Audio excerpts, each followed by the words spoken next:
నమస్కారం అండి. మాటే మంత్రంలో నేను మీ మాధవి.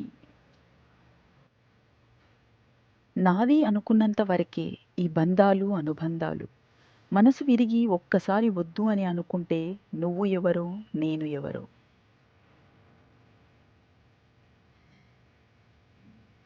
దేవుడు ఆలస్యం చేసినా న్యాయమే చేస్తాడు.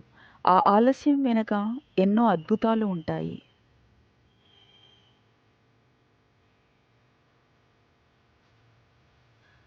మనం ఎవరినీ సరిచేయడానికి పుట్టలేదు.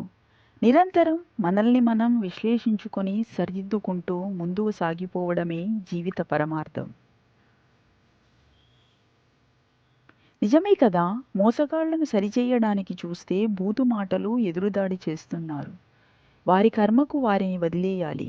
వారికి శిక్ష తప్పకుండా పడుతుంది.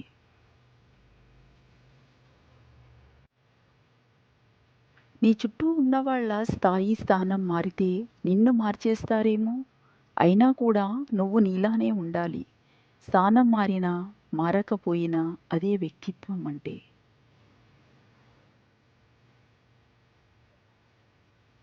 కొంతమందికి గర్వం, అహంకారం ఉంటాయి. తప్పు లేదు. కానీ ఎవరి మీద ఎప్పుడు చూపించాలో అప్పుడే చూపించాలి. అంతేకాని ఎవరి మీద పడితే వారి మీద చూపిస్తే మాట్లాడడానికి మనుషులు కరువవుతారు.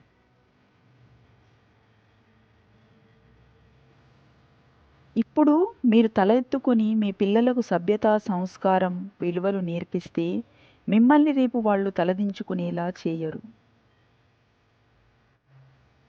ప్రకృతి కొంతకాలం మోడుబారినట్లు అనిపించినా మళ్ళీ చిగురిస్తుంది. జీవితంలో మనకు ఎదురయ్యే ఒడిదుడుకులు కూడా అంతే. కొంతకాలం బాధించినా తిరిగి మళ్ళీ సంతోషం వెల్లివిరుస్తుంది. ప్రతిసారి నిలబడితే పడుతున్నామని ఈసారి నిలబడడం మానేస్తామా? జీవితం కూడా అంతే. ఎన్నిసార్లు పడినా మళ్ళీ తిరిగి లేచి నిలబడాలి. జననానికి, మరణానికి ఒక సమయం ఉన్నట్టే జీవితంలో జరిగే ప్రతిదానికి ఒక సమయం రాసిపెట్టి ఉంటుంది.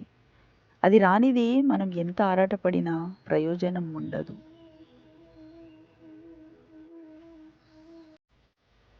రాతలు బాగుంటే నీతులు ఎన్నైనా చెప్పుకోవచ్చు. గెలిచినవాడు సోది చొప్పినా చప్పట్లు కొడతారు. ఓడినవాడు మంచి చొప్పినా సోది అంటారు. అవసరమని వేడుకుంటారు. అవసరానికి వాడుకుంటారు. అవసరం తీరాక ఆడుకుంటారు. చిన్న విషయానికి కూడా స్పందించి కంటతడి పెట్టేవారు బలహీనులు కారు. వారు స్వచ్ఛమైన మనసు కలవారు.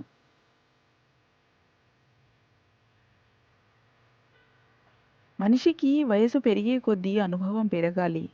ఆలోచన విధానం మారాలి. ప్రవర్తనలో మంచి చెడు తెలుసుకోగలగాలి.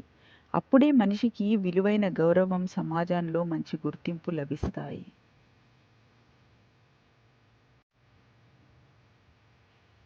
కాలం మారుతుందో లేదో తెలియదు కానీ మనుషులు మాత్రం ఖచ్చితంగా మారుతున్నారు. ఎదురుగా ఉన్నప్పుడు ఒకలా, లేనప్పుడు ఇంకోలా ఉంటారు. ఎవరిని నమ్మాలో, ఎవరిని నమ్మకూడదో తెలియడం లేదు.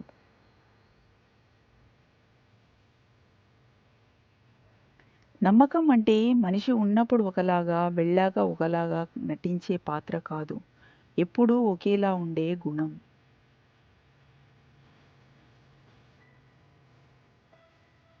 మట్టి కలిపితే ఇటుకగా మారింది. ఇటుకలన్నీ కలిస్తే గోడలా మారింది. గోడలన్నీ కలిస్తే భవనంలా మారింది. ప్రాణం లేని వాటికున్న ఐక్యత జీవమున్న మనిషికి లేదు.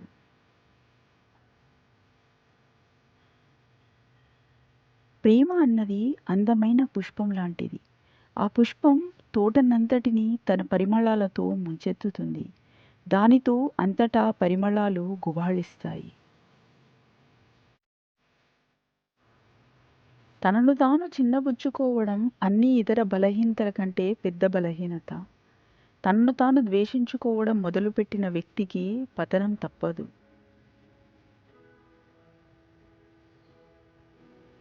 మన సమస్యలను ఇతరులతో పంచుకోకుండా, ఇతరుల సమస్యలలో మనం తలదూర్చనంత వరకు మన జీవితం ప్రశాంతంగా ఉంటుంది.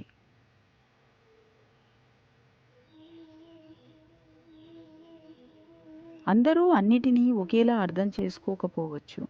కానీ నిజం అనేది ఒకటి ఉంటుంది. అది మన వైపు ఉన్నంత వరకు ఎవరి అభిప్రాయం కోసం ఆలోచించాల్సిన అవసరం లేదు.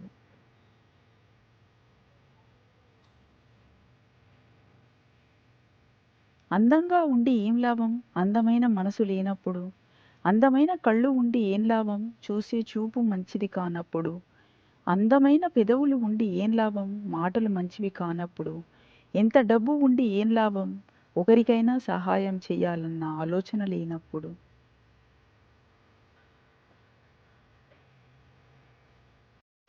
Please like, share, comment and subscribe.